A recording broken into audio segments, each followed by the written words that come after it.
4.5 বছর পর অবসর ভেঙে নিউজিল্যান্ড সিরিজ দিয়ে আন্তর্জাতিক ক্রিকেটে ফিরেছে মোহাম্মদ আমির। সিরিজের প্রথম টি-20 ছিল তার ফেরার ম্যাচ। রাওয়ালপিন্ডিতে সেই ম্যাচটি ভেসে যায় বৃষ্টিতে। এবার সিরিজের দ্বিতীয় ম্যাচে এসে পাকিস্তানের জার্সিতে আবারও বোলিং করলেন আমির। কিউইদের বিপক্ষে এই ম্যাচে 3 ওভারে মাত্র 13 রান দেন আমির, উইকেট নেন 2টি। তার এমন পারফরমেন্সে 7 উইকেটে জিতেছে দল। আন্তর্জাতিক ক্রিকেটে আবারও ফিরতে পারায় কৃতিত্ব দিলেন শাহিন আফ্রিদিকে। আমির বলেন, কৃতিত্ব পাকিস্তান ক্রিকেট বোর্ড ও শাহিনের। তারা আমার ওপর আস্থা রেখে ফিরিয়েছে। তাদের আস্থা পূরণের একটা চাপ অনুভব করছি। আমি প্রায় 4 বছর পর ফিরেছি। আপনি যখন নিজের দেশকে প্রতিনিধিত্ব করবেন, মুহূর্তটা অন্যরকম। সত্যি বলতে কি, এটা আমার কাছে অভিষেক সিরিজের মতো লাগছে। আসন্ন টি-20 বিশ্বকাপে দারুণ কিছু করতে চায় পাকিস্তান। সেই পরিকল্পনার অংশ হিসেবে আমিরকে ফেরানো হয়েছে, আর তা করতে পারলে নিজেকে ভাগ্যবান মনে করবেন আমির। তিনি বলেন, আমি প্রথমে আসি 2009 সালে এবং পাকিস্তান বিশ্ব চ্যাম্পিয়ন হয়।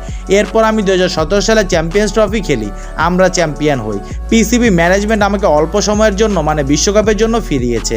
সম্প্রতি টুর্নামেন্টগুলোয় পাকিস্তান দল সেমিফাইনাল ও ফাইনাল খেলেছে। একটা লাইনে আছে, এটা আমাদের অতিক্রম করতে হবে। এই অর্জন যদি হয়ে যায়, তাহলে সেই দলে থাকার জন্য আমি নিজেকে ভাগ্যবান মনে করব।